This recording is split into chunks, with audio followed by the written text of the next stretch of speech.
कुछ मत करो।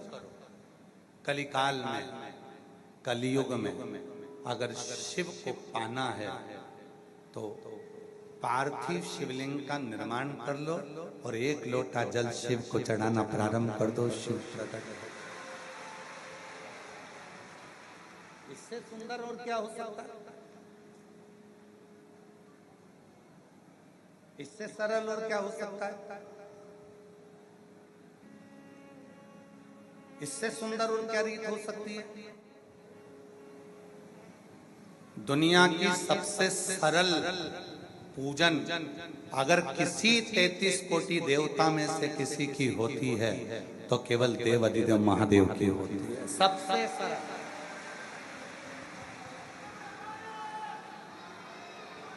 उससे सरल कुछ नहीं है।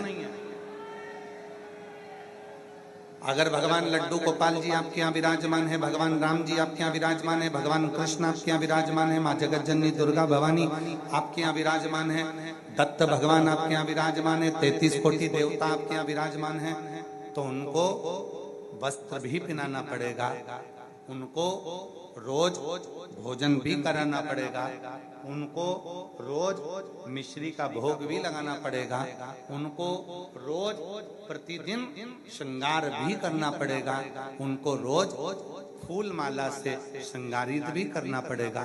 पर केवल एक 33 कोटि देवता में देव अधिदेव ऐसे हैं जिनको घर में लाकर आपने शिवलिंग के रूप में विराजमान कर दिया। अगर 2-4 महीने में भी अगर आपने एक बार जल चढ़ा दिया तो भी शंकर भगवान करुणा की बरसात करते ही रहे।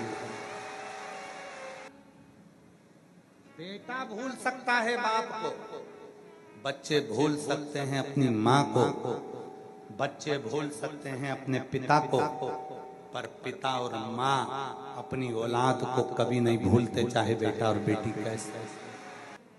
वो पिता है, जगत का बाप है, वो भूलता नहीं, करुणा करता है, कृपा करता है और कृपा की बरसात करता है। कृपा की न होती जो आदत तुम्हारी तो सुनी ही रहती अदालत तुम्हारी। गरीबों के दिल में जो जगह तुम न पाते तो किस दिल में होगी इबादत तुम्हारी। कृपा की न होती जो आदत तुम्हारी तो सुनी ही रहती अदालत तुम्हारी। अगर वो कृपा नहीं करता तो ये कथा तो ऑनलाइन चल रही है। ऑनलाइन का मतलब होता है टीवी के सामने बैठकर सुनो, फेसबुक यूट्यूब पर सुनो, मोबाइल पर सुनो, घर पर सुनो। अगर वो कृपा ना करता तो तुम ऑनलाइन में भी ऑफलाइन आते क्या? आए हो, पहुंच गए हो तो तेरे मंदिर में आना मेरा काम है और मेरी बिगड़ी बनाना तेरा काम। आ गए हो तो उसने कृपा। वो देता नहीं तो तुम आते नहीं, और आज फिर आए हो, फिर देगा और फिर आओ।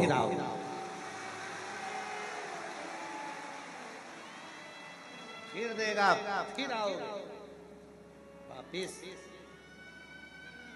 और मिलेंगे आप लोगों से गुरु पूर्णिमा की 24 से 29 जुलाई की जो कथा है, 15-20 दिन बाद फिर वही कथा जब आप सुनने आओगे, बात करेंगे आपसे कि सुनकर गए थे ऑनलाइन कथा, ऑफलाइन आकर क्या दिया उसने।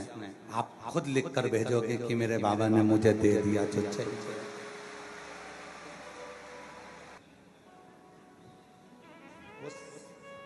देता है तभी लोग आते हैं, वो देता नहीं तो कोई आता भी नहीं।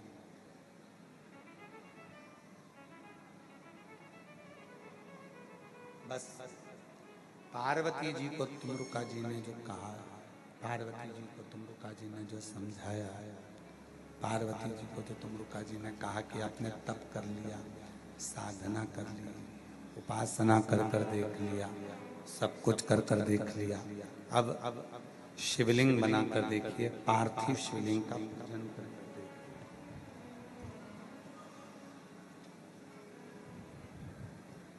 अब पार्थिव शिवलिंग का पूजन करो, पार्थिव शिवलिंग का निर्माण करो, पूजन करो, साधना करो।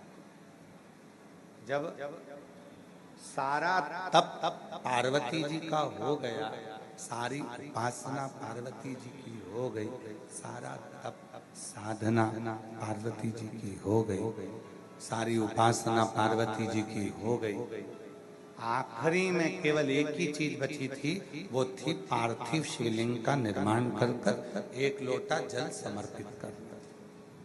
और जैसे ही करा वैसे ही शंकर भगवान माता पार्वती की परीक्षा लेने के लिए उनके सामने प्रकट हो गए।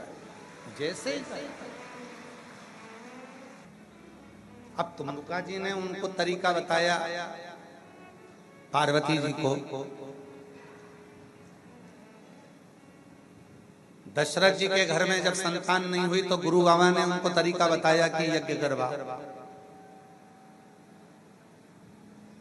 भगवान कृष्ण के घर में जब संतान नहीं हुई तो गर्गाचार्य बाबा ने उनको तरीका बताया कि ऐसे शिव की साधना करो। दुनिया के लोग क्या कहते हैं, सियोर वाला गुरुजी तो ना जाने कहां का टोना टोटका बताता रहता है, उपाय बताता रहता है। टोटका किसको कहते हैं कि सियोर वाला बाबा कह दे कि नींबू लाओ, सिर पे से उतारो, काट के फेंकिया, उसको टोना कहते, उसको टोटका कहते। कहीं चौकी लगा कर बैठ जाए और कोई विद्या कर दे, उसको टोना टोटका कहते। उपाय तो दशरथ जी ने भी अपने गुरुजी से पूछा था कि मेरे घर में 3 पत्नियां हैं और तीनों की औलाद नहीं है, कोई उपाय बताओ। तब उपाय बताया गया। भगवान कृष्ण के यहाँ जब संतान नहीं हुई तो उन्होंने गर्गाचार्य बाबा से पूछा कि मेरे घर में 16,108 रानियां हैं, कोई उपाय बताओ। तब उपाय बताया गया। शिव महापुराण की कथा आपकी समस्या का उपाय बता देती है, और वो उपाय जब आप करते हो तो अपने मंजिल तक पहुंच जाते। और एक उपाय सबको दिया शिव जी ने, तुमरुका जी ने वो उपाय सबको दिया, एक लोटा जल सारी समस्या। वो ऐसा उपाय तुमरुका जी ने बता दिया पार्वती जी को, शिव मिल गए। ऐसा उपाय बताया तुमरुका जी ने चंचुला को, अखंड सौभाग्यवती हो गई। ऐसा उपाय बताया तुमरुका जी ने देवऋषि नारद के भांजे पर्वत मुनि को कि उनको शिव का दर्शन हो गया। पर्वत मुनि जो देवऋषि नारद के भांजे हैं, देवऋषि नारद की बहन के पुत्र हैं, और वो पर्वत मुनि सब दूर भटक लिए, पर उनको शंकर का दर्शन नहीं हुआ था। भगवान विष्णु का बैकुंठ में दर्शन हो गया था, ब्रह्मा जी का ब्रह्मलोक में दर्शन हो गया था, गोलोकधाम में भगवान कृष्ण का दर्शन हो गया था, इंद्रलोक में इंद्र का दर्शन हो गया था, सब जगह दर्शन कर लिए थे, परंतु बस केवल हर जगह पर दर्शन हो गया था, बस केवल एक भगवान शिव का दर्शन, भगवान शंकर का दर्शन पर्वत मुनि को नहीं हुआ। पर्वत केवल एक शिव का दर्शन, बैकुंठ अधिपति का हो गया, ब्रह्मा जी का हो गया, इंद्र का हो गया, गरुण वरुण का हो गया, पर पर्वत मुनि को शिव का दर्शन।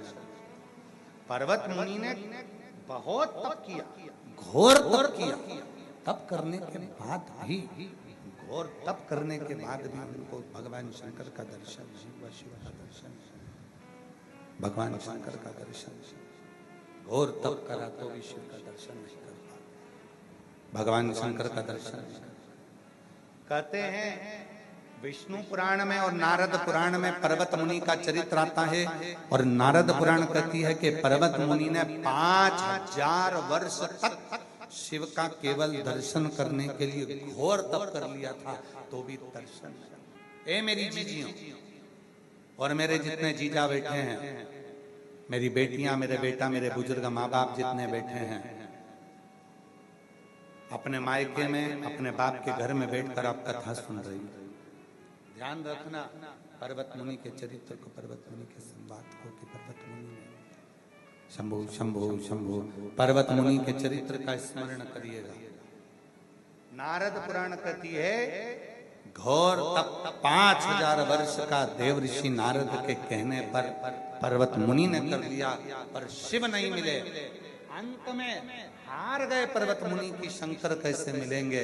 तब पर्वत मुनि मौन होकर बैठे थे। देव ऋषि नारद पर्वत मुनि को लेकर पहुंच गए तुमरुका जी के पास में।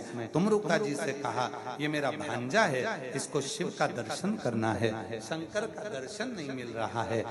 1000 वर्ष तप कर लिया, शिव का दर्शन नहीं हो रहा, शिव का दर्शन नहीं मिल रहा, शंकर का दर्शन प्राप्त नहीं हो रहा। तब तुमरुका जी ने कहा कि एक काम करो, एकांत में बैठो, मिट्टी का पार्थिव शिवलिंग बनाओ, एक लोटा जल चढ़ाओ, पत्तियां तोड़ो वृक्ष की, शिव पर समर्पित कर दो। पर्वत मुनि ने कहा, मैंने भोजन त्याग दिया, अन्न त्याग दिया, जल त्याग दिया, सब कुछ त्याग दिया। 5000 वर्ष तक मैं जंगल में बैठकर मेरे शरीर के रोम छिद्रों में, मैंने एक एक रोम छिद्र में रज जम गई, मट्टी जम गई, पर शिव नहीं मिले। और तुम कह रहे हो कि केवल पार्थिव शिवलिंग बना लो और पत्तियां तोड़कर वृक्ष की शिव पर चढ़ाकर एक लोटा जल समर्पित कर दो और शिव मिल जाएंगे।